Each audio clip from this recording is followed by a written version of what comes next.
What's up guys, Ame here with another video. TBC introduced a ton of changes to the game, one of those being badges of justice, and these badges are the gateway to some incredible gear that can take your character to the next level. In this one, we'll take a brief look at what badges are and how to get them, but most importantly, we'll be breaking down the best pre-raid BiS gear that you can get from these badges. Let's get into it.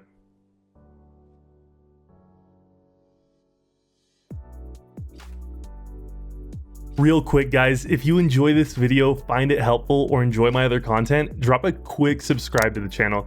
It helps out a ton and I greatly appreciate it. So what are badges of justice? Badges of justice are tokens that drop in raids and heroic dungeons, which are just the normal dungeons at a harder difficulty. These tokens are then used as a currency to buy epic level gear. At the start of the game, badges will only drop in heroic dungeon, and it's not until later patches that they will start dropping in raids.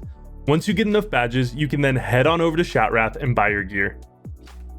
Alright, now that we know what they are and how to get them, let's talk about the good stuff, the loot.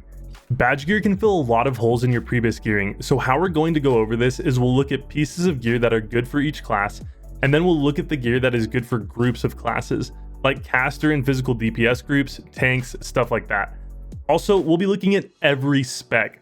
So before you rush to the comments and tell me that some spec isn't viable in phase 1, or how nobody plays rogues, this is just the guide to look at all the BiS gear for every class, not a commentary on what classes or spec are the best. First up, we'll take a look at mages, who have great offhand options in each one of their specs. For arcane, we have the Talisman of Caligos, giving 14 int and 50 arcane spell power. For fire, you have the Flame Tongue Seal, giving 49 fire spell damage and a massive 17 spell crit. And then for frost, you have Sapphiron's Wingbone, giving 51 frost damage and 12 hit. All of these offhands are not only pre-BiS, but will last until phase 2 raiding in Serpentshrine Cavern, or in Flame Tongue Seal's case, until Mount Hyjal. So prioritize these if you're rolling a mage. Staying with the offhands, we've got the Orb of the Soul Eater for the Shadowy boys, both warlocks and shadow priests, and it gives 18 stam and 51 shadow spell damage. This will last a shadow priest a longer time because they want just flat shadow damage, while warlocks benefit more from things like spell crit, but absolutely pre-raid BiS for both classes going into phase 1. Elemental shamans have 3 pre-BiS options from badges. Shamans don't need much hit from gear since they get a lot of hit from talents, and after that, spell crit is king, followed by spell power, and that's where these items shine. Shawl of Shifting Probabilities gives 18 stam, 16 int, 21 spell power, and then that juicy 22 spell crit. For a ring slot, we've got Ring of Cryptic Dreams, giving 16 stam, 17 int, 23 spell power, and 20 spell crit. For the offhand slot, you actually have 2 options: Mazthril Honor Shield, which has 21 spell crit, and Khadgar's Knapsack, which has 26 more spell power. Without going too far into the theory crafting of elemental shamans and their gearing, you want crit until you reach about 40% with talents unbuffed. And at this stage in the game, you will be so far from that the shield is probably the way to go. On the resto side of things, we've got Tears of Heaven in the offhand. Now this is actually a solid option for all healers, but absolutely pre-raid BiS for most healers is going to be Windcaller's Orb from being exalted with Cenarian Expedition, since it gives 16 int and 12 spirit. Tears of Heaven has 11 more healing and 6 MP5, which fits better into the stat priorities of resto shamans, making this their pre-BiS. Getting exalted with Cenarian Expedition is no small task, so this offhand is a very solid option for all healers. Balance Druids are also going to use that same offhand that arcane mages want to pick up, Talisman of Caligos.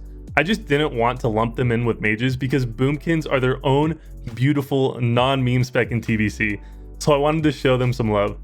For our lovely bear tanks, we have the Ring of Unyielding Force, giving 31 stam and 22 defense. This ring is one of the 2 pre-BiS rings for feral tanks, and is also really good for prop paladins. Prop pallies will ideally use 2 other rings, which we'll talk about when we get there, but one of them is a world drop, so it can be either 1, hard to find, or 2, really expensive. So this is a good second option.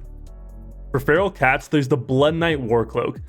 Physical damage dealers will want to pick up Vengeance Wrap, which is a crafted tailoring cloak, but if this is too expensive or you can't get your hands on it for some reason, you can pick up this cloak for 25 badges and call it a day.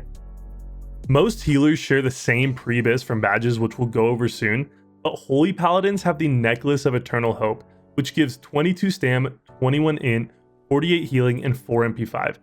Other healers pre-BiS is the Karja's Medallion, which has 7 more healing, 6 less int, and Spirit rather than MP5. All healers have bonus healing as their primary stat, but with MP5 and int being stronger secondary stats for Holy Paladins, I would personally pick this up because the stronger secondary stats overweigh the 7 less bonus healing. Alright, prop paladins are going to be the big badge spenders come TBC, with tons of options for pre-BiS gear here. A nice cheap one is Libram of Repentance, which increases your block rating by 42 while Holy Shield is active. A solid pickup which is essentially a constant 42 block rating. Like we talked about before, prop paladins can pick up Ring of Unyielding Force if they can't get their hands on Band of Impenetrable Defenses. Being a BOE world drop and with how the economy is going to be in phase 1, expect this ring to be very expensive, so Unyielding Force may be the way to go. We'll move this right into overall tank gear since these next items are good for all tanks. In the next slot, we have Necklace of the Juggernaut, which has stats to back up that name. 19 agility, 33 stamina, and 22 defense. Just a beefy stat necklace you can throw on and tank those raids. Next is the Azure Shield of Kuldara. Not too much to say about this one, just all the stats you would want all on one shield. And you can pick this up with one easy payment of 33 badges. Pick this up if you're a prop pal or warrior. Block value is huge for tanks in TBC, increasing the amount of damage absorbed when you block an ability. Gnomrigon Auto Blocker is a fat trinket that gives block value and a lot of it, 59. On top of that, it has an on-use effect that increases block value by an additional 200 for 20 seconds. Block value is very valuable and makes this trinket a solid pickup. Like Gnomrigon Auto Blocker, the highlight of phase 1 badge gear are the trinkets, which are just flat stat trinkets that give every class area their primary desired stat. Blizzard did amazing with the gearing on these trinkets, identifying that main stat that every class wants and throwing an insane amount of it on a trinket. For physical DPS, we have the Bloodlust Brooch. Look at this thing, 72 attack power and an on-use effect of 278 attack power for 20 seconds. This trinket is an absolute must-have for every physical damage dealer and should be the first item you use those badges on. Choker of Vile Intent is another item all physical damage dealers will want to round out their pre-raid BiS set with 18 stamina, 20 agility, 18 hit rating, and 42 attack power. Hit cap isn't hard to hit in TBC, but this early in the game and going into raids, you'll definitely need it. For casters, we of course have the Icon of the Silver Crescent. This trinket will last you a very long time, and is essentially the Talisman of Ephemeral Power from Classic. You'll get it in phase 1 and it will last you almost the whole game, but unlike Talisman, it's incredibly easy to get since all you have to do is run heroics for badges. This trinket gives 43 base spell power and once used gives 155 spell power for 20 seconds. If you're a caster, pick this up ASAP.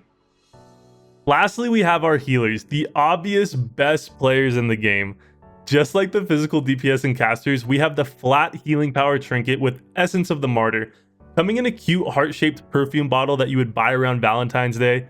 This increases healing done by 84 and then by 297 for 20 seconds when it's used. If you're a healer, pick this up fast and get used to that cute icon in your trinket slot because it's gonna be there for a while. For healers, we also have the Band of Halos. This ring is pretty equivalent to rings like Band of Unanswered Prayers, Pure Elementium Band, Cauterizing Band, and Ring of the Martyr from Classic WoW rating. If you don't have 2 of these rings, Band of Halos will be a solid pickup. If not, you're probably chilling and can use your badges elsewhere. There you have it, guys. Some of the best pre-raid BiS gear you can get from Badges of Justice. If you liked this video or found it helpful, drop a quick like on the video and subscribe to the channel. It helps the channel out a ton and I greatly appreciate it. I'm also live on Twitch throughout the week. Catch the link below and come hop on this crazy TBC hype train with us. Are you looking forward to the badge implementation? If so, what's the best piece of badge gear that you're looking forward to? Let me know in the comment section below. Going forward, what I'm going to be focusing on is finishing all the dungeon guides for all the dungeons in TBC, as well as doing all the phase 1 raiding, so keep your eye out for those. That's it for me today though, guys, and I'll catch you on the next one.